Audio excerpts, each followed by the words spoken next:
በከተበላቸው ፍርድ የተደረገላቸው እንግዶች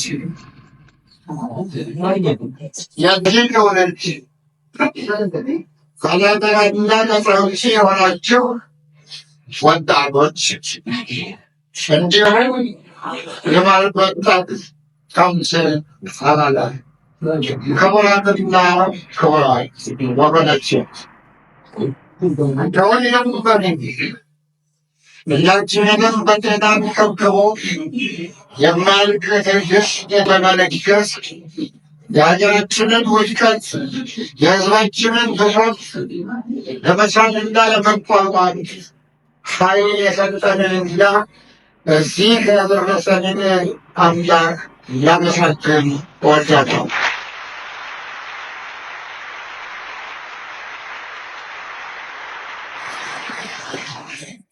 እንዲሁ ባለፈው 2 ዓመት ተኩል በገዛ ወገኖቻቸው ያለምንም ጥፋትና ፍርድ ያልነበር በየጦር ሜዳውና በየከተማው ለሞቱ ኢትዮጵያውያኖች ለአንድ ደቂቃ ለመነሳት በሕሊናችን በደስታ እንድናስታውሳቸው አሳስባለሁ።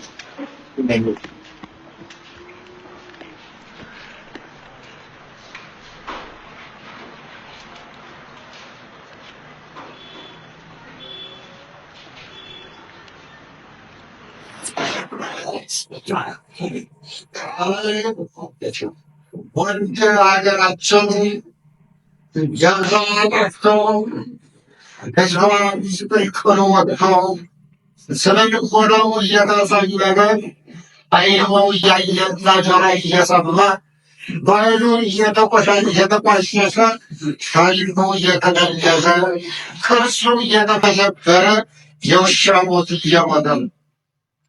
በዚህ ወቅት ይህንን ስብሰባ ልናደርግ ያቀድነው ለመደሰትና ለመወዳደስ ሳይሆን በእግዚአብሔር ፈቃድ እዚህ የደረስንበትን ወቅት ለመመዝገብና የአባቶች ትግል ውጤት ያፈራውን ያያችሁትን የባህልን የወጣቶች ማህበር ምስረታን ለማክበር ነው።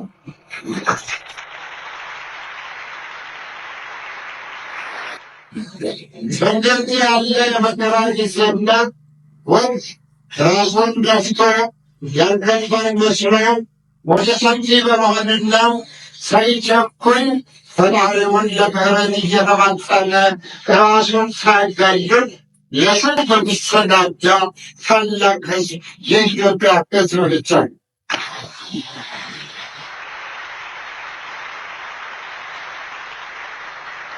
የአንድ ዓመት ተኩል የፖሊስ ሰራዊት ስለተበተነ ያለ ፖሊስ፣ ፍርድ ቤት ስለተበተነ ያለ ፍርድ ቤት፣ መንግስት ክብር ጸጥታ ራሱን ጠብቆ በመኖር መንግስት እንደማያስፈልገው አስመስክሯል።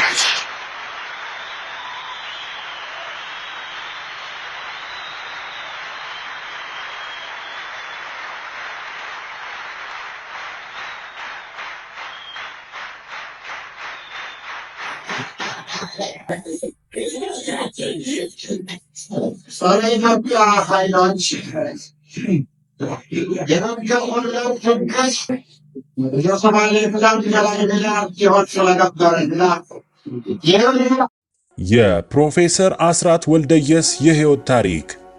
የፕሮፌሰር አስራት እድገትና ትምህርት። ፕሮፌሰር አስራት ወልደየስ ሰኔ 12 ቀን 1920 ዓመተ ምህረት ከአባታቸው ከአቶ ወልደየስ አልታየና ከእናታቸው ከወይዘሮ በሰልፍ የዋሉ ጽጌ በአዲስ አበባ ከተማ ተወለዱ። 3 ዓመት ሲሆናቸው ከቤተሰቦቻቸው ጋር ወደ ድሬዳዋ ሄደው የቤተ ክርስቲያን ትምህርት በመከታተል በ7 ዓመት ዕድሜያቸው ዳዊት ደግመው አጠናቀዋል። አስተማሪያቸው የነበሩት አለቃ ለማ ወልደ መስቀል እንደመሰከሩት ፕሮፌሰር አስራት በጣም ጎበዝ ተማሪ ስለነበሩ ዓመት ሳይሞላቸው ወንጌልን ከነቁጥር ከፍካሬ እስከ ነቢያት በመድገማቸው ዲቁናም ተቀብለዋል። በዕድሜያቸው ሳይሆን በትምህርት ባሳዩት ብልጫ የተማሪዎች አለቃም ነበሩ። ፈረንሳይ ትምህርት ቤት ገብተው ዘመናዊውን ትምህርት ለመከታተል በመሰናዳት ላይ ሳሉ ኢጣሊያ አገራችንን ስለወረረች ትምህርታቸው ሊሰናከል በቅቷል። የካቲት 12 ቀን 1929 ዓመተ ምህረት ኢጣሊያ አዲስ አበባ ውስጥ በአካፋና በዶማ በግፍ ከጨፈጨፋቸው ብዙ ሺህ የነጻነት ሰማዕታት ኢትዮጵያውያን መካከል የፕሮፌሰር አስራት አባት አንዱ ናቸው። እናታቸውም በሕመም ሞቱ። አያታቸው ቀኛዝማች ጽጌ ወረደ ወርቅ በግዞት ወደ ኢጣሊያ አገር ተወስደው ከ3 ዓመት ተኩል በኋላ ወደ አገራቸው ተመልሰው ፕሮፌሰር አስራትን ከድሬዳዋ ወደ አዲስ አበባ አመጧቸው። ፕሮፌሰር አስራትም ለ5 ዓመት ያህል ከቤተሰብና ከአካባቢ ከሚገኘው ትምህርት በስተቀር መደበኛ ትምህርት ለመከታተል አልቻሉም ነበር። ኢጣሊያ ከተባረረም በኋላ እስኪረጋጋ ድረስ በሚል ለ9 ወራት ያህል አልተማሩም። ከዚህ በኋላ በ1934 ዓመተ ምህረት በተፈሪ መኮንን ትምህርት ቤት በመግባት ዘመናዊውን ትምህርት መከታተል ጀመሩ። ፕሮፌሰር አዲስ አበባ ከመጡ ጀምሮ ከአያታቸው ተለይተው አይውሉም ነበር። አያትና የልጅ ልጅ በማንኛውም ጊዜና ቦታ ተያይዘው ነበር የሚዘዋወሩት። አስራት ከልጅነታቸው ጀምሮ ብልህና ያስተማሯቸውን ወዲያውኑ የመቀበል የላቀ ተሰጥኦ ነበራቸው። ጠላት እንደወጣ ራዲዮ በየአደባባዩ ተተክሎ ስለነበር አያታቸው አስራትን ራዲዮ የተናገረውን አዳምጠው እንዲመጡ ሲልኳቸው በጥሞና አዳምጠው የሰሙትን ሁሉ ለአያታቸውም ልቅም አድርገው ይነግሯቸው ነበር። አያታቸው አስራት ወልደየስን በፍትህ አዋቂነታቸው ያደንቋቸው ስለነበር በቤተሰብ መካከል አለመግባባትና ጥል ሲፈጠር ሁኔታውን ሰምተውና አመዛዝነው ዳኝነት እንዲሰጡ ያዟቸው ነበር። አያታቸውም አስራትን በክርስትና ስማቸው መልአከ ብርሃን ነበር የሚሏቸው። ሀገራችን ጥበብ የሚያውቁ ልጆች ቢኖሯት እንኳ ትልቅ አገር ነበረች፣ የማይናቅ ሕዝብና ባህል አላት እያሉ የሀገር ፍቅርና የወገን አንድነትን መሰረትና ጥቅም ያስተምሯቸው ነበር። ፕሮፌሰር አስራት ወልደየስ ስለ ሕግና ፍትህ ግንዛቤ ማግኘትና ጽኑ የሀገር ፍቅር ስሜት በልባቸው መንደድ የጀመረው በዚያ ጊዜ ነው። በተፈሪ መኮንን ትምህርት ቤት የዚያን ጊዜ የትምህርት ደረጃ እንደ ዛሬው አልነበረም። ትምህርት ቤቱ እስከ 30 የሚደርሱ ክፍሎች ሲኖሩት ጎበዝ የሚባል ተማሪ የሚገባው አነስተኛ ክፍል ውስጥ ነበር። 30ኛው ክፍል ማለት ዝቅተኛው ሲሆን አንደኛ ክፍል ከፍተኛው የጎበዞች ክፍል ነበር። በመጀመሪያ አስራት ቀደም ብለው ንባቡንና ሌላውንም ተምረውት ስለነበር ሲፈተኑ ጥሩ ውጤት ስላገኙ 13ኛ ክፍል ገቡ። በዚሁ ዓመት ከተማሪዎች ሁሉ ልቀው በመገኘታቸው ወደ አንደኛ ክፍል ተዛወሩ። በ1935 ዓመተ ምህረት ከጠቅላላው የትምህርት ቤቱ ተማሪዎች አንደኛ በመውጣታቸው የካሜራ ሽልማት አግኝተዋል። በዚሁ ዓመት የከፍተኛ ትምህርት ዕድል አግኝተው ወደ ግብፅ አሌክዛንድሪያ ሄዱ። በቪክቶሪያ ኮሌጅም ገቡ። የሀገር ናፍቆትና የበዓላት አለመጣጣም ቢያስቸግራቸውም ትምህርቱን በሚያስደንቅ ሁኔታ አጣደፉት። መጀመሪያ ላይ ያስገቧቸው በዝቅተኛ ደረጃ በሚገኝ ክፍል ቢሆንም በመጀመሪያ ተርም ባገኙት አስደናቂ ውጤት ወደ ሁለተኛ ደረጃ ተሸጋገሩ። ጎበዝ ተማሪ በኮሌጅ የመኝታ ክፍሎች ኃላፊ ይሆን ነበርና አስራትም ኃላፊ ሆኑ። አብረዋቸው የተማሩትን የዮርዳኖስ ንጉሥ የነበሩትን ሁሴንንና ሌሎችንም ያስጠኑ ነበር። አስራት ትምህርት የመቀበል ችሎታቸው የላቀ መሆኑ የሚያስደንቅ ነበር። ቀደም ብሎ ያልተጤነውና በኋላ ላይ ጎልቶ የታየው ግን ለሃይማኖታቸው ያላቸው ጽናትና አትንኩኝ ባይነታቸው ነው። አስራት በሰው ሀገርም ያውም በአረብ ሀገር ግብፅ በጾም አልበላም በማለታቸው የትምህርት ቤት ኃላፊዎቻቸውን ያስቸግሩ ነበር። በአንድ ወቅት ብላቴን ጌታ ሎሬንዞ ትዕዛዝ ግብፅ ሄደው ሳለ አስራት በጾም አልበላም ብሎ አስቸገረ ተብሎ ተነገራቸው። ሎሬንሶ አስራትን አቅርበው እኛ እንኳን እንበላ የለም እንዴ አንተም መብላት አለብህ በማለት ምክርና ግሳጼ ቢሰጧቸው አስራት ደግሞ እርስዎ ገደል ቢገቡ እኔ ገደል እገባለሁ ወይ በማለት ቁርጥ ያለ መልስ ሰጥቷቸዋል። ፕሮፌሰር አስራት በግብፅ የ5 ዓመት ቆይታቸው ከፍተኛ የትምህርት ውጤት አግኝተዋል። እንግሊዝ ሀገር ዩኒቨርሲቲ ለመግባት የሚያስችለውን የ2 ዓመት ትምህርት ያጠናቀቁት በ1 ዓመት ብቻ ነበር። በዚሁ ውጤታቸው ወደ እንግሊዝ ሀገር ሄደው ስኮትላንድ በሚገኘው ኤደንብራ ወይም ደግሞ ኤደንበርግ ዩኒቨርሲቲ ገቡ። በወቅቱ ከነበሩት የትምህርት ሚኒስትራችን ሳይቀር በዩኒቨርሲቲው የሕግ ትምህርት እንዲከታተሉ ቢታዘዙም አልተቀበሉትም። ልባቸው የፈቀደውና ፍላጎት ያደረባቸው የሕክምና ሙያ ማወቅን ነበርና የሕክምና ትምህርትን ለመከታተል ወሰኑ። ሕክምናን የመረጡበት ምክንያት አንደኛ የታመሙ እናታቸው ሆስፒታል ገብተው በመሞታቸው፣ ሁለተኛ አንድ ጊዜ ከግብፅ ለእረፍት ወደ ሀገራቸው መጥተው ሳሉ ታመው ሆስፒታል ገብተው ሲታከሙ ብዙ ሰዎች እየሞቱ ሬሳቸው ሲወጣ በማየታቸው፣ ሶስተኛ የፈረንጅ ጥበብ ማወቅ የሚለው የአያታቸው ምክር በውስጣቸው ማደሩ የመሳሰሉ ነበሩ። ፕሮፌሰር አስራትና ሕክምና። ፕሮፌሰር አስራት በኤደንብራ ዩኒቨርሲቲ የመጀመሪያው ኢትዮጵያዊ የሕክምና ተማሪና ከጠላት ወረራ በኋላ ወደ ውጭ ሀገር ከተላኩት ኢትዮጵያውያን መካከል 42ኛው ነበሩ። ከ6 ዓመት በኋላም ትምህርታቸውን አጠናቀው ተመረቁ። ኢትዮጵያን ጨምሮ ለ1 ዓመት ያህል በሆስፒታሉ ልምምድ ሲያደርጉ ቆይተው በ1947 ዓ.ም መደበኛ ሥራቸውን በልዕልት ፀሐይ ሆስፒታል ጀመሩ። ከፋሺስት ወረራ በኋላ የመጀመሪያው ኢትዮጵያዊ ሐኪም ናቸው። በፋሺስት ወረራ ወቅት ጠላትን ካስጨነቁ ስመጥሩ አርበኛ መካከል አንዱ ደጃዝማች ፀሐይ እንቁ ሥላሴ ነበሩ። ደጃዝማች ፀሐይ በፋሺስት ወረራ ወቅት ጠላትን ካስጨነቁት ስመጥሩ አርበኞች መካከል አንዱ ደጃዝማች ፀሐዩ እንቁ ሥላሴ ነበሩ። ደጃዝማች ፀሐዩ ጠላት ተባሮ ነፃነት ከተመለሰ በኋላ የጤና ጥበቃ ሚኒስትርነቱ ሥራ ከነበራቸው ችሎታ ጋር እንደማይጣጣምና ለእርሳቸው እንደማይመጠን ስለተገነዘቡ የተማሩ ኢትዮጵያውያን ሥራውን እስከሚረከቧቸው ድረስ ኃላፊነቱን ለፈረንጆች አሳልፎ ላለመስጠት ቀን ይጠብቁ ነበር። ጊዜው ደረሰና የተማሩ ኢትዮጵያውያን ብቅ ማለት ጀመሩ። እኛ በአርበኝነት ይችን አገር ከኢትዮጵያ ጠላቶች ስንጠብቃት ከረምን። አሁን የተማራችሁት ኢትዮጵያውያን ተገቢውን አመራርና ኃላፊነት ለመውሰድ ስለመጣችሁ በጣም ተደስተናል። እኔም ከፈረንጆቹ እጅ እንዳይወድቅ ስጠብቅ የነበረውን ይህን የጤና ጥበቃ ሚኒስትርነቱን መቀመጫ ተረከብ ለአስረካቢነት ያበቃኝን አምላክ አመሰግነዋለሁ። በጣም ደስ ብሎኛል። ይህንንም ለግርማዊ ጃንሆይ አስረዳለሁ በማለት ደጃዝማች ፀሐዩ ለፕሮፌሰር አስራት ነገሯቸው። ደጃዝማች ፀሐዩ ይህንንም ቢሉም ስልጣኑን እንዲረከቡ የተጠየቁት ሐኪም ፈቃደኛ አልሆኑም። ይበልጥ ለአገርና ለወገን መስራት የሚያስችላቸው በቀጥታ በሕክምናው ሙያ ተሰማርተው መገኘቱ እንደሆነ አስረዱ። ደጃዝማች ግን አልረኩም። ብቻ የወንበሩ ርክክብ ሳይሆን ቀረ። ሐኪሙም በቀጥታ በሙያው ውስጥ ገቡበት። ዕውቅ ሐኪምም ለመሆን በቁ። የ5 ዓመት የሕክምና አገልግሎት ከሰጡ በኋላ እንደገና ወደ ብሪታንያ ሄደው ኤደንብራ ኢንግላንድ ውስጥ በሚገኙት ሮያል ኮሌጅ ኦፍ ሰርጀንስ በቀዶ ሕክምና ልዩ ትምህርት ተከታትለው አጠናቀቁ። ይህን ለመከታተል ቀደም ብለው መሄድ ነበረባቸው። ይህን አስመልክተው በአንድ ወቅት ከጋዜጠኛ ለቀረበላቸው ጥያቄ ሲመልሱ አያቴ ያማቸው ነበርና እኔ በሌለሁበት የሞቱ እንደሆነ እጸጸታለሁ ብዬ ዘገየው። ደህና እየሆኑ ሳያቸው ግን ሄድኩኝ። ብቻ እድለኛ አልነበርኩም፣ ሞቱ፣ ሳልቀብራቸው ቀረው በማለት በቁጭትና በጸጸት መልሰዋል። ፕሮፌሰር አስራት ከፍተኛ የቤተሰብ ፍቅር አላቸው። ይህ ፍቅር ጠንካራ የወገን መውደድን ትቶላቸው አልፏል። በልዕልት ፀሐይና በጥቁር አንበሳ ሆስፒታሎች በሰርጅንና በዋና ሰርጅንነት ማለትም የቀዶ ጥገና ሐኪምነት ከ30 ዓመታት በላይ ህመምተኞችን በቅንነትና ባለመታከት አገልግለዋል።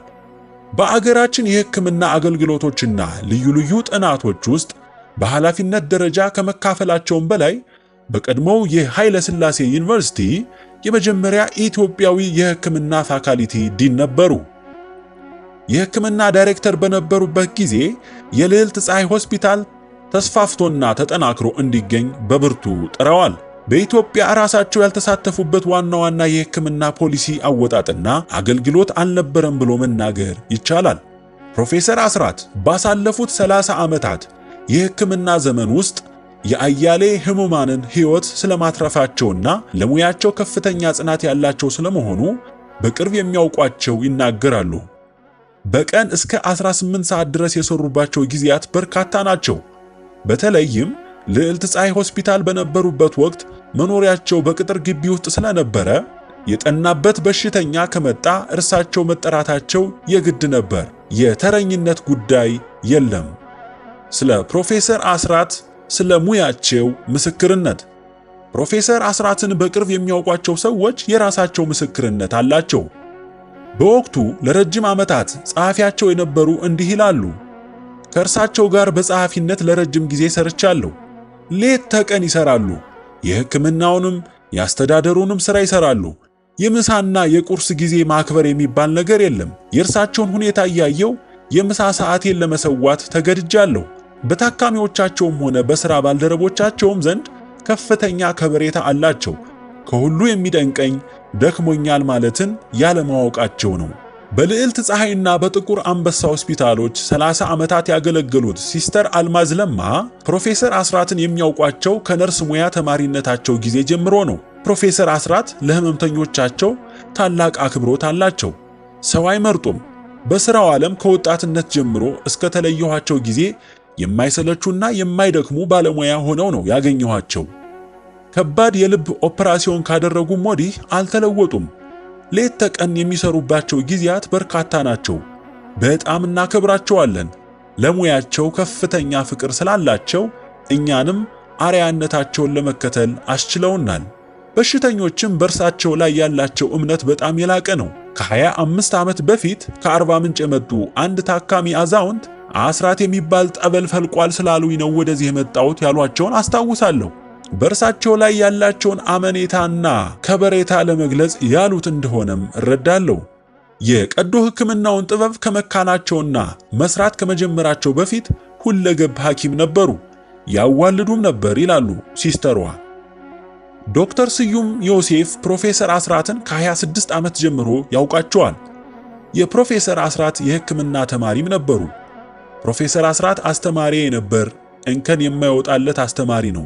ተማሪው ማግኘት ያለበትን ዕውቀት አግኝቷል ብሎ ካላመነ ከክፍሉ ንቅንቅ አይልም። ለሙያው ከፍተኛ ፍቅርና አክብሮት አለው። ሕይወቱን በሙሉ ለዚህ ተግባር ያዋለ ነው። ሕመምተኛም ሲሰቃይ ይሰቃያል፣ ሲታመም ይታመማል። ሰብአዊነትን የተላበሰ ነው። የተጣራ ሥራ ነው የሚሰራው። ሱፐር ሰርጅን ነው። አስፈላጊውን የቅድሚያ ምርመራ ሳያካሂድ ቀዶ ሕክምና አያደርግም። ከቀደደ በኋላ ደህና ነው ብሎ በሽተኛውን አይተወውም። በተለይ 72 ሰዓት እስኪሞላ በቀን 4 ጊዜ ያህል ተመላልሶ ይጠይቃል። ከዚያ በኋላ የበዓላትን ቀን ሳይመርጥ ይጠይቃል። በሽተኛን በጎሳው፣ በሃይማኖቱ ወዘተ አይመርጥም። ለሰው ሕይወት ከፍተኛ ዋጋ ይሰጣል። በበሽተኞቹም ሆነ በሥራ ባልደረቦቹ ዘንድ አክብሮትና አድናቆት የተቸረና የተወደደም ነው። ላመነበት ነገር ከቶውንም ወደ ኋላ አይልም። በብዙዎች ባለሙያዎች ዘንድ እንደ አባትና አስተማሪ የተከበረና የታፈረም ነው። እርሱ አይናገረው እንጂ ችግረኞችን በገንዘብ ጭምር ይረዳል ብለዋል ዶክተር ስዩም።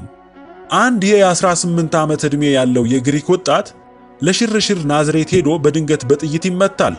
ወደ አዲስ አበባ መጥቶ አስራት የቀዶ ጥገና ያደርጉለታል። ቀዶ ሕክምናውን ያደረጉት እርሳቸው በመሆናቸው በከተማው ያሉት የግሪክ ኮሚኒቲ አባላት ተደናግጠዋል። በሦስተኛው ቀን ዶክተር አስራት ለኮንፈረንስ ውጭ ሀገር መሄድ ስለነበረባቸው የልጁን ሁኔታ ለቀሩት ሐኪሞች አደራ ብለው ሄዱ። ይህንን አጋጣሚ ያገኙ የግሪክ ኮሚኒቲ አባላት ከግሪክ ሀገር ግሪካዊ ፕሮፌሰር እንዲመጣ የጃንሆይን ፈቃድ ይጠይቃሉ። ተፈቀደላቸውና ግሪካዊ የሕክምና ፕሮፌሰር መጥተው የልጁን ሁኔታ መርምረው ከተገነዘቡ በኋላ ለሐኪም ቤቱና ለጃንሆይ ከመገረምና ከመደነቅ በቀር የምጨምረው ነገር የለም፣ እዚህ ሀገር እንዲህ ያለ ነገር ከተሰራ እኔ ለምን ተጠራሁ ብለው ወደ ሀገራቸው ተመለሱ። በፕሮፌሰር አስራት ድንቅ ችሎታ የተደነቁት ግሪኮች ብቻ አልነበሩም፣ እንግሊዞችም ተደንቀዋል። አድናቆታቸውንም በጽሑፍ ገልጸዋል። እንግሊዛዊቷ ወይዘሮ ማግደሊን ዋይን ወደ ኢትዮጵያ መጥተው በአደጋ ምክንያት ከሞት አፋፍ ላይ ይደርሳሉ። ፕሮፌሰር አስራት ቀዶ ሕክምና አድርገው 2 ቀን አውለው ካሳደሯቸው በኋላ ሴትየዋ ለንደን ደርሰው ሕክምና ላይ እንዳሉ ሞቱ። ይሁንና ፈረንጆቹ የሴትየዋ ነፍስ እስከዚያ ቀንም ድረስ መሰንበቱ በፕሮፌሰር አስራት ችሎታ መሆኑን ተገንዝበው ፕሮፌሰር አስራትን አደነቋቸው።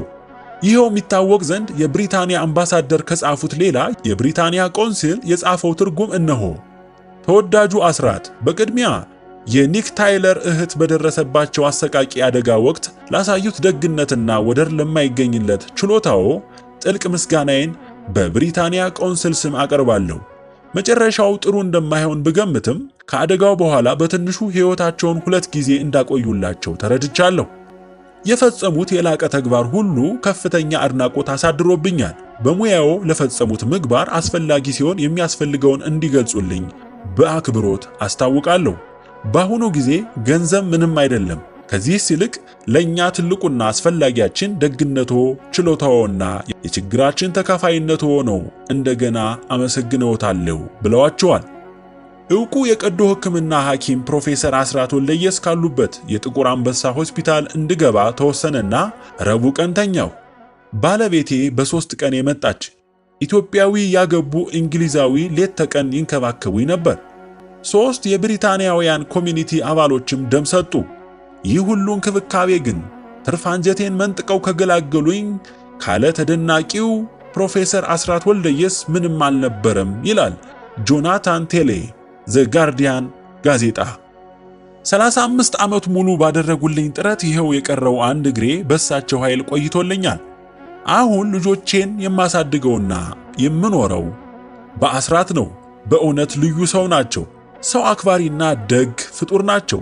ዕድሜ ለአስራት። የሚገርመኝ የሁሉንም ሥራ ይሰራሉ፣ ግን አይደክሙም። አቶ ሀብታሙ በቀለ 10 ዓመት ሙሉ ስታመም 9 ጊዜ ኦፕራሲዮን አድርገውኛል። እንደሳቸው ህሙማንን እጅግ የሚወድ ለሰው ነፍስ አጥብቆ የሚጨነቅ አላየሁም። አቶ አጥናፉ ተሰማ እኚህ በችሎታቸው የሚተማመኑ የሕክምና ባለሙያ በሳልና ትሁት ቆፍጣናም ናቸው። አንደበታቸው ቁጥብ ግን አሳማኝ ነው። የሚያወጧቸው ሐሳቦች ደርዝ አላቸው። ከነጥቡ ውጪ አይዘልም። የማስታወስ ችሎታቸውም የዋዛ አይደለም።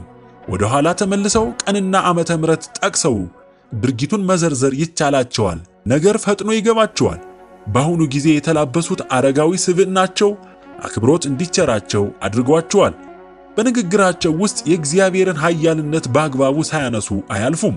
ስለ ሥራቸውም አድናቆት ሲሰጣቸው ብቻዬን አላደረግኩትም ከሥራ ባልደረቦቼ ጋር እንጂ ማለትን ይደጋግማሉ። በ1972 ዓመተ ምህረት ደርግ ፕሮፌሰር አስራትን በዘመቻ ስም ወደ ምጽዋ ልኳቸዋል። ውስጥ አዋቂዎች ዛሬ እንደሚናገሩት ከሆነ በወቅቱ የተላኩት አድሃሪ በሚል ሰበብ እንዲገደሉ ሁኔታዎች ለማመቻቸት ነው ይላሉ። ፕሮፌሰር አስራት ሞትን አዝለው በዘመቻው ላይ በትጋትና በጥንካሬ ተካፍለዋል። የዘመቱት ለማከም እንጂ ለመዋጋት አይደለም። አዎ በወቅቱ ያከሙት የኢትዮጵያን ወታደር ብቻ አልነበረም፣ የሻዕቢያን ወዶ ገብና ምርኮኞች ጭምር ነበር። በወቅቱ ዘርና ጎሳ፣ ሃይማኖትና እምነት ሳይለዩ፣ የፖለቲካ ወገናዊነት ሳያሳዩ የኢትዮጵያን ልጆች ሁሉ እኩል አክመዋል። ፕሮፌሰር አስራት ሕይወት ለማትረፍና ከስቃይ ለማዳን የማያደርጉት የለም። ለበሽተኞቻቸው ያላቸው ፍቅርና የሚያደርጉት እንክብካቤ እጅግ ከፍተኛ ነው። አብረዋቸው ከሚሰሩት የሥራ ባልደረቦቻቸው ይልቅ ለበሽተኞቻቸው ያዳላሉ። በሥራ ዋዛ ፈዛዛ የለም። ትንሽ ጥፋት ከተሰራ ይቆጣሉ። በሕይወት ቧልት አያውቁም። ማንም ይሁን ማን ትክክል ያልሰራ ከመሰላቸው መናገራቸው አይቀርም። ፈረንጅ ይሁን አበሻ፣ ዶክተር ይሁን ነርስ በሥራ ይሉኝታ የላቸውም። ስህተት አይተው ስለማያልፉ የምትፈራቸው አንዲት ነርስ ጠዋት የለበሰችውን ከሰዓት በኋላ ለውጣ ትመጣለች። ታዲያ ጓደኞቿ ጠዋት ሌላ ለብሰሽ አሁን ይህን ምን አስለወጠሽ ይሏታል። አሁን ከዶክተር አስራት ጋር ነው የምሰራው ትላለች። ታዲያ ቢሆንስ ይሏታል። የጧቱ ጠበብ ያለ ነበር፣ አሁን ይህን ሰፊ ልብስ የለበስኩት ዶክተር ሲቆጡኝ ስለሚያልበኝ እንዳያጣብቀኝ ብዬ ነው በማለት ተናግራለች። በሽተኞቻቸው ዘንድ ሁል ጊዜ ሳቂታና ፊታቸው እንደበራ ነው። በሽተኛ አይጉደልበት፣ በሽተኛ አይከፋ፣ የተቻለው ሁሉ ይሟላለት ነው የሚሉት። በሽተኞች የአስራትን ሕክምና ብቻ ሳይሆን የእጅ ዳበሳቸውንም ጭምር ይወዱታል። የሥራ ባልደረቦቻቸው የበሽተኛ ጠበቃ ይሏቸዋል።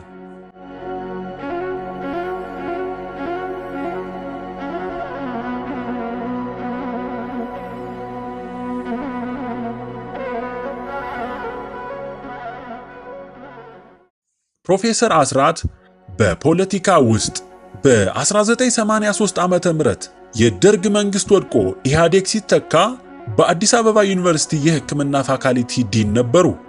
የአዲስ አበባ ዩኒቨርሲቲ ምሁራን በመረጧቸው መሰረት በሰኔ 1983 ኮንፈረንስ ላይ ተገኝተዋል።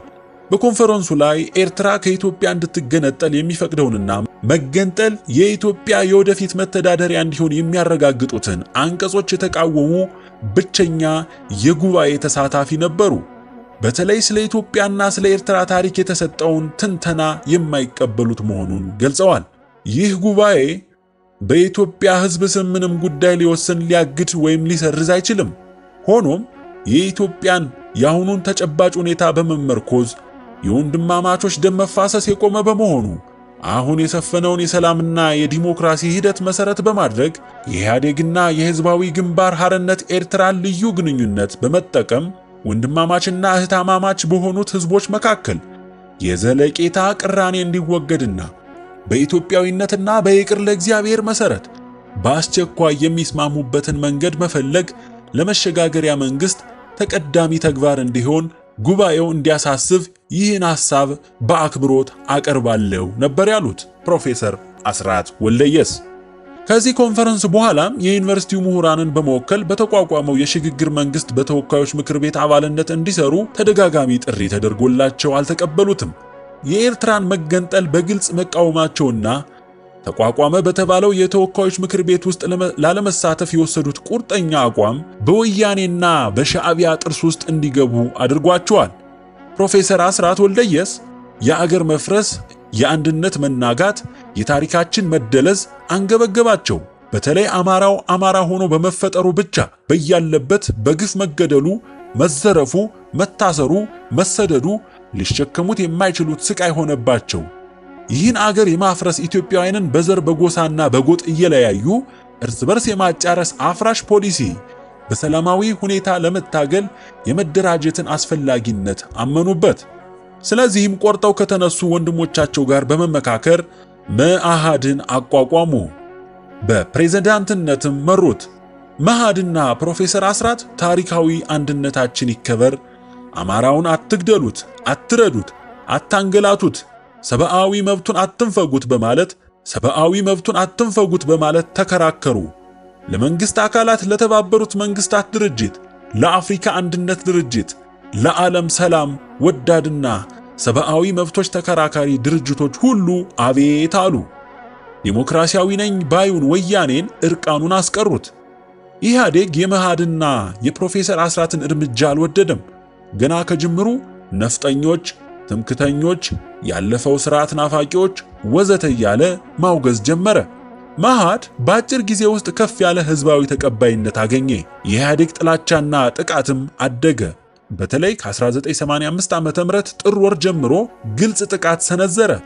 አባላትና መሪዎችን መግደል፣ ማቁሰል፣ ማፈን፣ ማሰርና ማስፈራራቱን በመንግስት የመገናኛ ብዙሃን በሰፊው በሚሰራጭ የፕሮፓጋንዳ ዘመቻ አስደግፎ አጧጧፈ።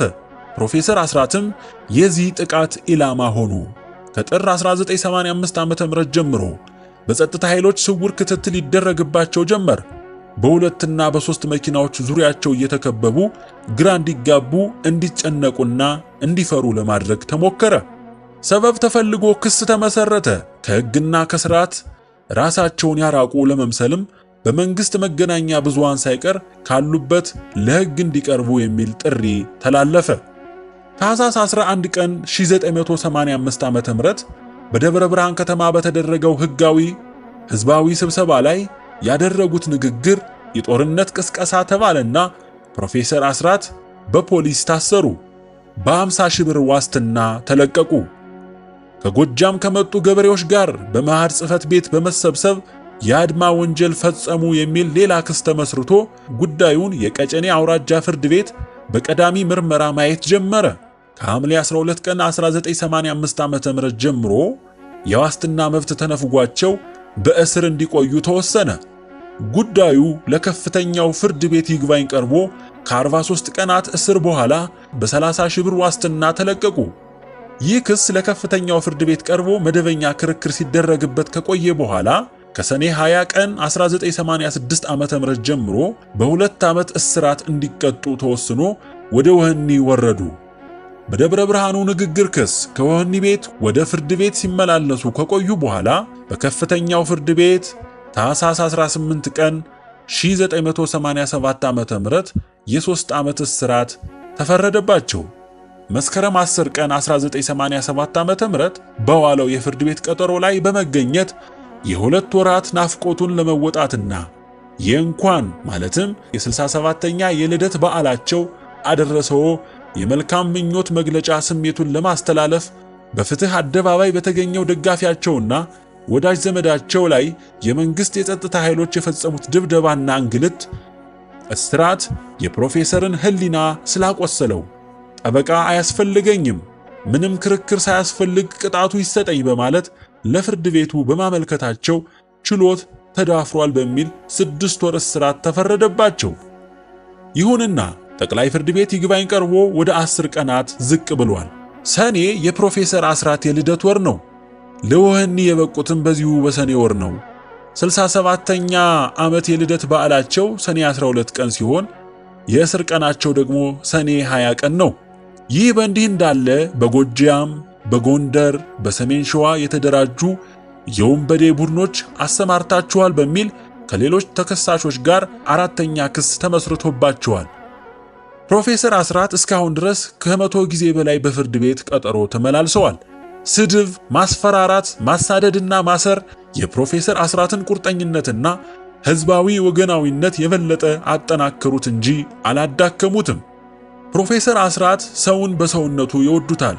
የችግሩና የመከራው ተካፋይ ናቸው። እንደ ቁጡነታቸውና አትንኩይ ባይነታቸው አይደሉም። የሰው ችግርና ብሶት በቀላሉ ነው የሚገባቸው።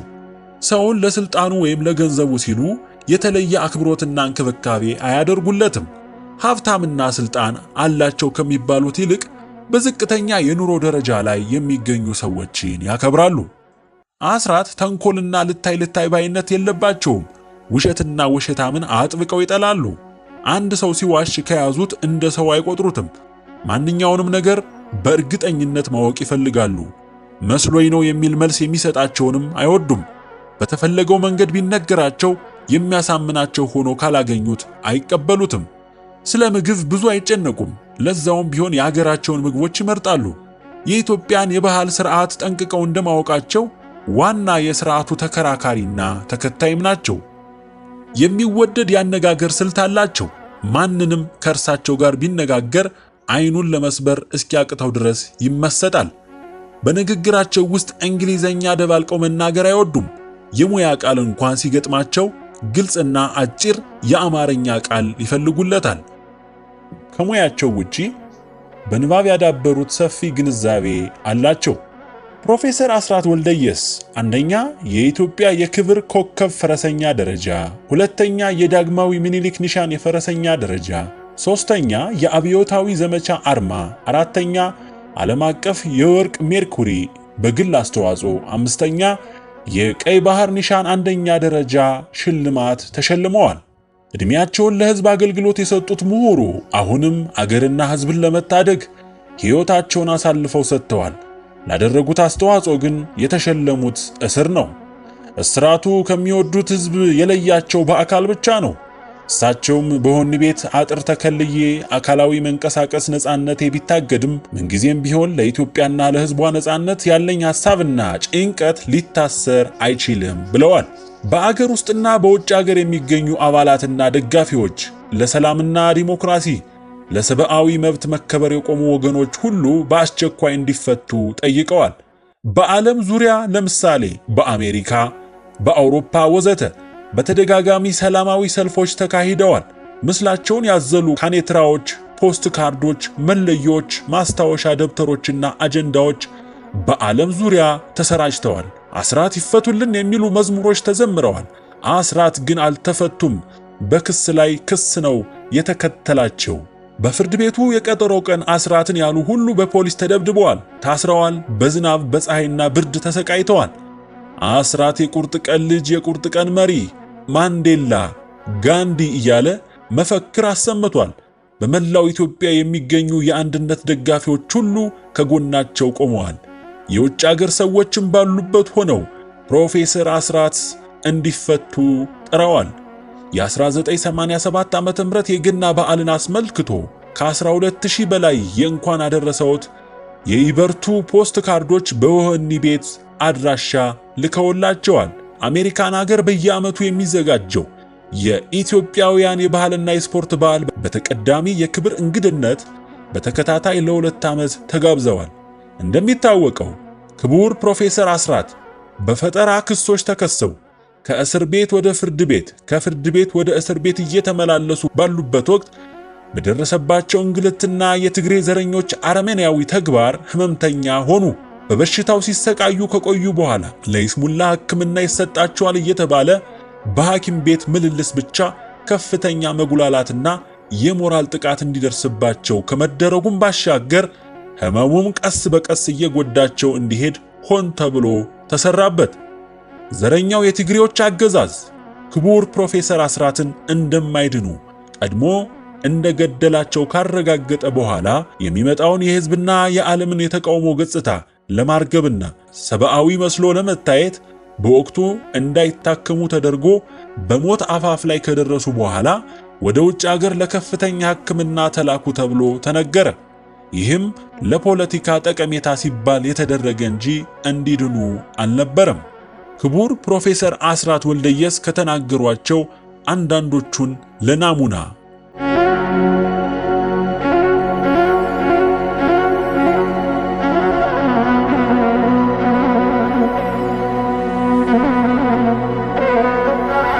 ፕሮፌሰር አስራት መሃድ የተመሰረተበትን 2ኛ ዓመትና የወጣቶችን ምክር ቤት ምስረታ ምክንያት በማድረግ ካደረጉት ንግግርና በሌሎች ጊዜያት ከተናገሯቸው የተወሰዱ አንዳንድ ትውስታዎች በእንደዚህ ያለ አስጨናቂ የሆነ የመከራ ጊዜና ወቅት ራሱን ደፍቶ ያልከፋው መስሎ ወደ ሰፊ በመሆን የተጣለበትን መከራ ሁሉ ሳይቸኩል ችሎ ፈጣሪውን ለምሕረት እየተማጸነ ራሱንም ሳያጋልጥ ለመፍትሄ በስልት የሚሰናዳ ታላቅ ሕዝብ የኢትዮጵያ ሕዝብ ብቻ ነው። ኢህአዴግ በገባበት ጊዜ የፖሊስ ሰራዊት በመበተኑ ያለ ፖሊስ ያለ ፍርድ ቤት በመበተኑ ያለ ፍርድ ቤቶች ለ1 ዓመት ተኩል በሚያስገርም ጸጥታ ራሱን ጠብቆ በመኖሩ መንግስት ነኝ ባይ የማያስፈልገው ጨዋ ሕዝብ መሆኑን አስመስክሯል ብለዋል። ዛሬ ታላቁ የአማራው ጠላት አማራ ነው። አንዳንድ የደላውና አወኩ ባይ የአማራ ድርጅት በመቋቋሙ አልስማማም እያለ ሲዋልል፣ ሌላው ደግሞ በጠቋሚነት በአሳባቂነት በአድርባይነት በገዳይነት የገዛ ወንድሙን ለዕለት ሆዱ ፍላጎት ሲል ከፍተኛ በደል እያደረሰ ነው። እስካሁን ድረስ የተሰራው ተሰርቷል። ከእንግዲህ ወዲህ ግን እንደነኚህ ያሉትን ጠላትነታቸውን እንዲያውቁ ማድረግና ይሉንታም ስፍራ የሌለው መሆኑን በጥብቅ ልናሳስብ እንወዳለን። በሌላ በኩል ሌላው የአማራው ክፍል ተኮላሽቶ ተኝቶና በማንቀላፋት ላይ ይገኛል። ይህ ክፍል ቢቃጠልም እንኳ ሊሰማው ስላልቻለና አልነቃም ብሎ ስለቀረ ያለው ዕድል እንደሚባለው አማራ ሲተኛ የሚበላው ጅብ ነው። አንዳንዶቻችንም በተመቻቹ መቀመጫና አልጋ ላይ እየተንፈላሰስን እንደተለመደው የጭራ ፀጉር መሰንጠቅና በዳመና ላይ ፎቅ በመስራት ጊዜያችንን ስናሳልፍ አህያ ወይም ሀድጊ በመባል መሳለቂያነቱን እንደተጠበቀ ሆኖ የዋህነትም ጭምር ብቻ ሳይሆን በሀገርና በወገን ላይ ከፍተኛ በደል ማድረስ መሆኑን ተደጋግሞ የተመሰከረለት ነው። የተማርንና ለመማራችን የምስክር ወረቀት የያዝን ስለሆን ባለሙሉ መብት ነን የማለት ዘመኑ አልፎ ከአፄ ኃይለ ሥላሴ መንግስት ጋር አክትሟል። ዛሬ ስራችን፣ አቋማችንና ሐሳባችን በሁላችንም ላይ የሚጠራ ምስክር መሆኑን እንገንዘብ። ዛሬ የኢትዮጵያ ሕዝብ ንቃተ ሕሊና የላቀ በመሆኑ ምንም በአፈሙዝ ልጓም ምክንያት ግፊቱ ባይሰማንም ወደፊት የሚጠይቁንና የሚፋረዱን ብዙ መሆናቸውን ካሁኑ መገንዘብና ለወገን ተገቢውን አስተዋጽኦ ማድረግ ብልህነት ነው። የታሪክ አጋጣሚ ሆነና በአሁኑ ወቅት ኢትዮጵያኖች በጎሳ፣ በዘር፣ በሃይማኖትና በቋንቋ በመለያየት ተከባብሮና አንድ ሆኖ የኖረው ሕዝብ ያለ ፍላጎቱ አንድነቱ እንዲናጋ ከመደረጉም በላይ የኔ ብሎ የሚኖርበት አገርም ወደ ማጣት እየተገደደ ነው። ሆኖም ዛሬ በዚህች ሀገር በቀሎች መሳሪያነት ብንጎዳም የጊዜ ጉዳይ ነው እንጂ ኢትዮጵያ እንደሆነች ሊያጠፏት የሚቅነዘነዙት ይጠፏታል እንጂ እናት ሀገር ኢትዮጵያን ጠብቀው እንደ እንጉዳይ በሚፈሉ ጀግኖች ልጆቿ በአንድነቷ ታፍራና ተከብራ እንደምትኖር የማያጠራጥር መሆኑን ሙሉ እምነቴን አረጋግጣለሁ። ዛሬ የኢትዮጵያ ሕዝብ ከፍተኛ ችግርና ሐዘን ላይ ይገኛል። እንደ እርግማን ይሁን ወይም በፍርድ ቤት እንደተፈረደበት ይመስል እነኚህን ችግሮች የሚያባብስ እንጂ የሚያሻሽልለት አንዳችም አጋር አላገኘም። የፖለቲካ ባለስልጣኖች ከክፋት ወደ ደግነት እንዲመለሱ፣ ኃላፊነት ተሰምቷቸው ለሕግና ለሕዝብ ፍላጎት እንዲገዙ በሰላማዊ መንገድ ለማሳመን ባጋጠመኝ ዕድል ሁሉ ድምፄን ከማሰማት አልቆጠብም። ለሀገሩና ለወገኑ ክብርና ደህንነት ደረቱን ለጥይት በመስጠት የቆረጠው አርበኛም ያለቀኑ አልወደቀም፣ አልሞተም። እንዲያውም ከተፈጥሮ ሞቱ በኋላም ቢሆን በታሪክ ውስጥ እየኖረና ኢትዮጵያንም በታሪኩ እያኖረ ነው። መኢአድ ለዚህች ሀገር ሕዝብ በአጠቃላይና ለብሶተኛው አማራ ሕዝብ ፍትህ ከመጠየቅ ባሻገር ያቀረበው ሌላ ጥያቄ የለም። የመላው አማራ ሕዝብ ድርጅት የኢትዮጵያ የግዛት አንድነት ተከብሮ ሕዝቡ በእኩልነትና በወንድማማችነት አብሮ የሚኖርበት ሥርዓት እንዲሰፍን ማድረግ ያሁንም ሆነ የወደፊት መሰረታዊ ዓላማው ነው። እርግጥ ነው መኢአድ ነፃ መሬት ወይም የታጠቀ ሰራዊት የለውም። ሆኖም የመኢአድ ነፃ መሬት የእያንዳንዱ አማራና የመላው ኢትዮጵያዊ ሕዝብ ነፃ ልብ መሆኑን እንድትገነዘቡልን እንወዳለን። ሌላው የመኢአድ ችግር ሁሉም እንደሚያውቀው ማንኛውንም የኢትዮጵያ ችግር በአማራው ላይ እንደሚያላክኩት ሁሉ ኢህአዴግ እንዳይጋለጥበት የሚፈልጋቸውን ችግሮች ሁሉ በመኢአድ ላይ ማላከክ የተለመደ ነው። ዛሬ የኤርትራ ጉዳይ ፈንድቷል። እኔ መጀመሪያ ጠላት ተደርጌ የተወሰድኩት የኤርትራን የመገንጠል ጉዳይ በሰኔ የሽግግር ኮንፈረንስ ላይ ትክክል አይደለም ብዬ ስለተቃወምኩ ነው። ይሄው ዛሬ ከመንግስት ጀምሮ እስከ ታች ድረስ ሁሉም የሚያጨበጭብበት ጉዳይ ሆኗል። ይፋቱ ካላችሁ ደግሞ ፍቺውን በደንብ በሕግ አድርጉት። አንጠልጥሎ መተው ሌላ ጣጣ ያመጣል ብዬ ነው። ይኸውና ዛሬ መጣ። የአካባቢው ሀገሮች የወዳጅና የጠላት መንግስታት የዓለም አጠቃላይ ሁኔታ ግምት ውስጥ ገብቶ በመጨረሻ ኢትዮጵያ በሚያመቻት ጊዜ ሉዓላዊነቷን ማስከበር አለባት። ጥቅምት 1991 ዓመተ ምህረት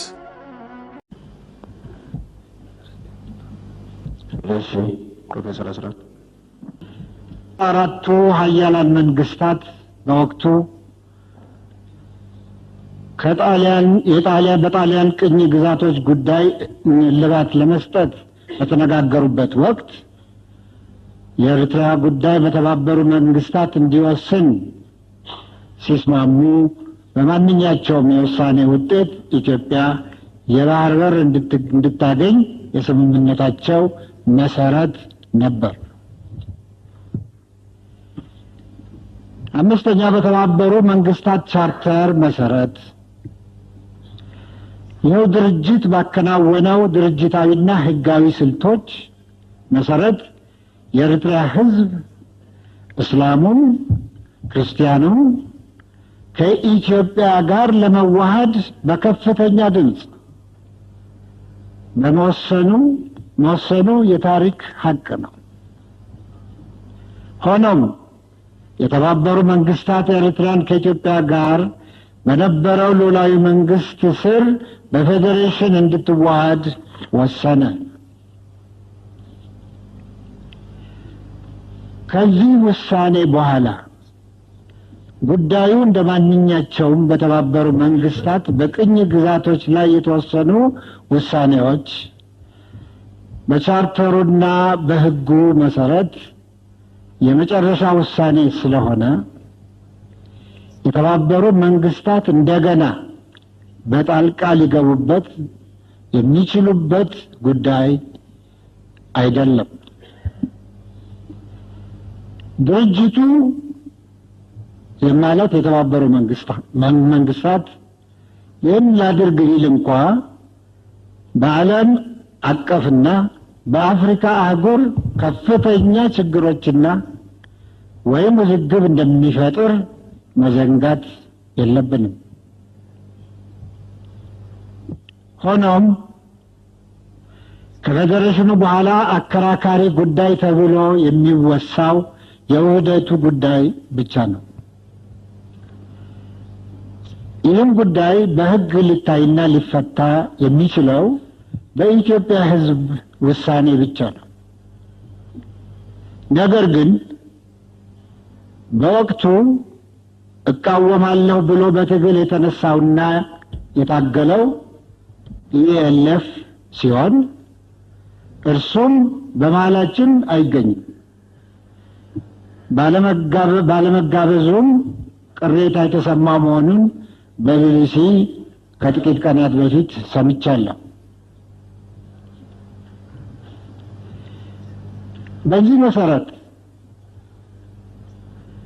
በሌሎች የኢጣሊያ ቅኝ ግዛቶች እንደተወሰነ ሁሉ በኤርትራ የተወሰነው ውሳኔ በተባበሩ መንግስታት መስፈርቶችና ሕግ መሰረት ስለሆነ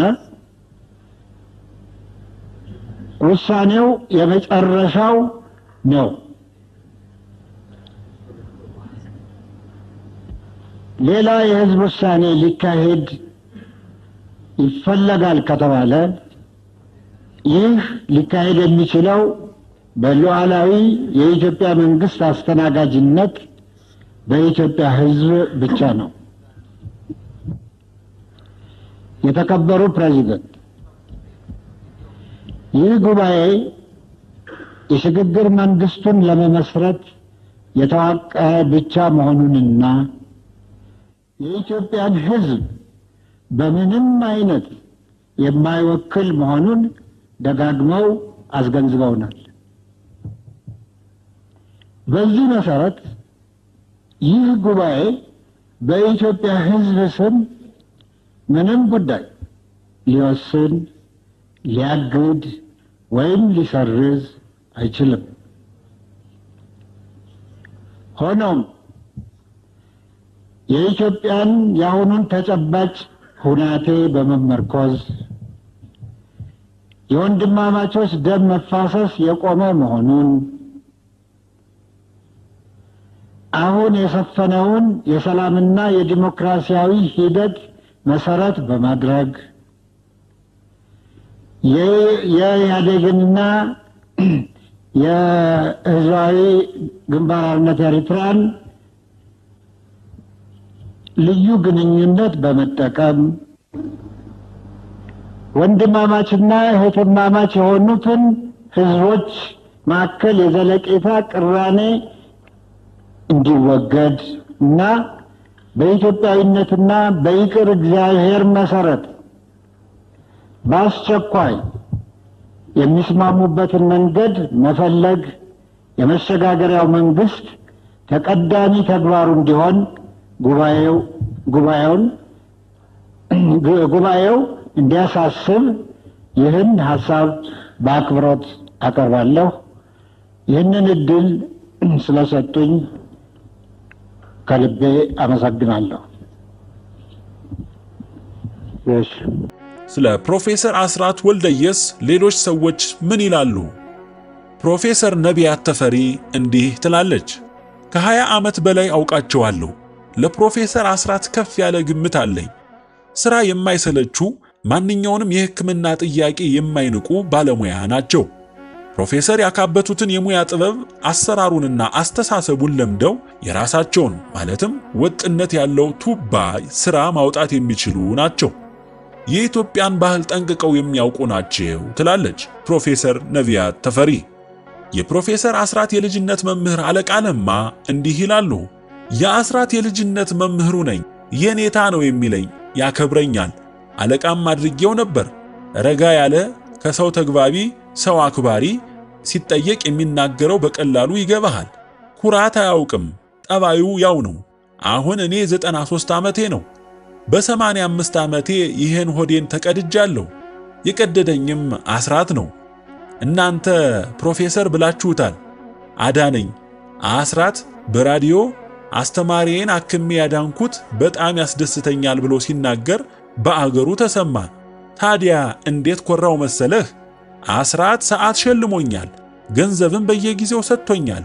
እኔማ ድሮም ልጅ ሆኖ ትልቅ ሰው እንደሚወጣው ተረድቻለሁ። የፕሮፌሰር አስራት የልጅነት መምህር አለቃ ለማ በ1981 ዓመት አስታውሰው ከተናገሩት። አያሌው ፈንቴ ደግሞ እንዲህ ይላሉ። ምንም እንኳን እኔ በመሰረቱ ለአማራው በመቆርቆር አቋም የወሰድኩት ሻዕቢያ፣ ወያኔና ኦነግ አዲስ አበባ ከመግባታቸው ቀደም ብሎ ኦነግ አሶሳ፣ ወለጋ ውስጥ ከ300 በላይ አማራዎችን ብቻ በአንድ ትምህርት ቤት ውስጥ ሰብስቦ በላውንቸር ከጨረሰበት ጊዜ አንስቶ ቢሆንም መሰሎቼን ፈልጌ የመአህድ ድጋፍ ድርጅት በማቋቋም አማራውን ለመርዳት ያስቻለኝ ግን መአህድ በተቋቋመበት ዓመት በ1984 ዓመተ ምህረት ፕሮፌሰር አስራት ስዊድን ሀገር ስቶክሆልም ከተማ ለሥራ ጉዳይ በመጡበት ጊዜ በመተዋወቄ ነው።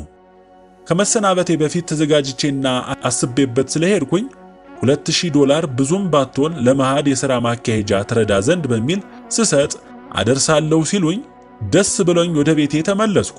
እሳቸውም ወደ ኢትዮጵያ እንደተመለሱ ሳይውል ሳያድሩ ደብዳቤ ጽፈው ያችን የቸርከኝን በተገቢው ቦታ አውለናታል ብለው ሲልኩልኝ የበለጠ አንጀቴን በሉት። ምክንያቱም ትንሽ ነው ትልቅ ነው ብለው ሳይንቁ ቁም ነገር ስላሳዩኝ ነው። አማራውም ቀሰቀሰ፣ ተሰባሰበ፣ ድርጅቱ ጠነከረ። እሳቸው ሲታሰሩ አብሮ ታሰረ።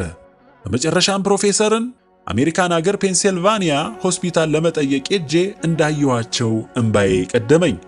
ከክፍሉ ወጣሁ። ከጥቂት ደቂቃ በኋላ ተመልሼ ገባሁ። ጤና ይስጥልኝ ፕሮፌሰር አልኳቸው። ጤና በነበሩበት ወቅት ብዙ የስልክ ልውውጥ እናደርግ ስለነበር የህመሙ ብርታት ድምፄን ከመለየት ይገታቸው ይሆን ብዬ ስለተጠራጠርኩ ማን እንደሆንኩ አወቁኝ ብዬ ስጠይቃቸው መቼ አጣሁህ አሉና ነገሩኝ። ምኞቴና ፍላጎቴ ፕሮፌሰር እንዲድኑ ተጨባጩ ሁኔታ ደግሞ እንደማይድኑ እየተሟገቱኝ እርሜን አውጥቼ ተመለስኩ።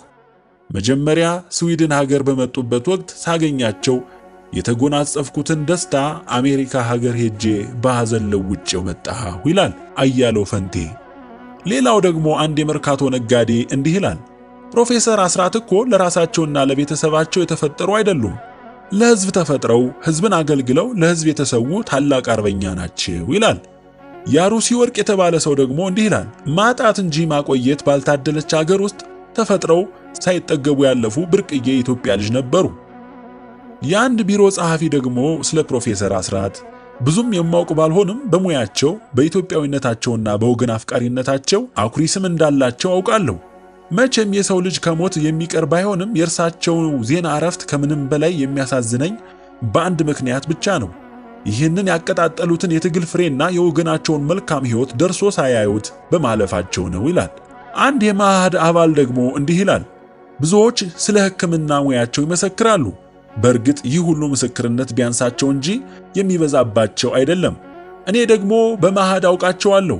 ደፋር፣ ሐሳባቸውን በተገቢው መንገድ በግልጽ ቋንቋ ማስረዳት የሚችሉ፣ ሰው አክባሪ፣ ድካምን የማያውቁ፣ ለቆሙለት ዓላማ የመጨረሻውን መስዋዕትነት የከፈሉ ጠንካራ መሪ ናቸው ይላል።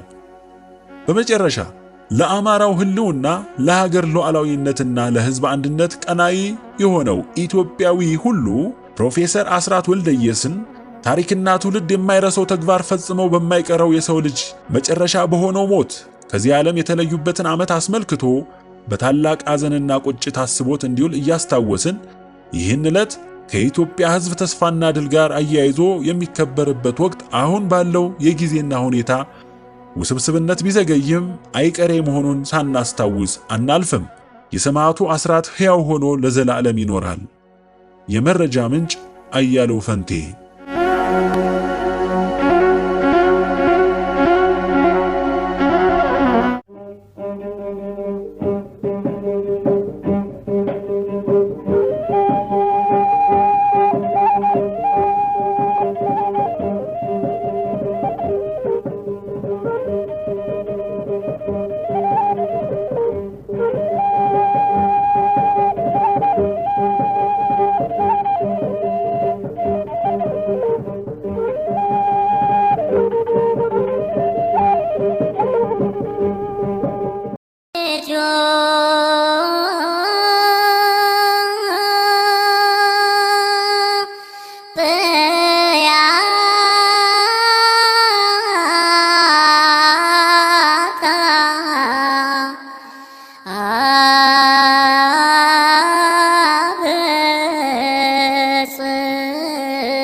እግዚአብሔር ነገሥተ ምድር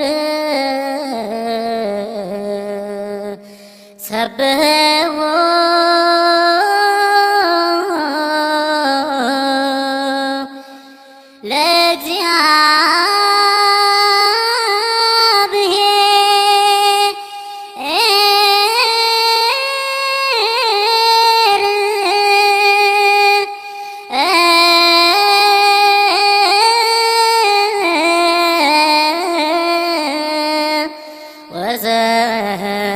ወዘምሩ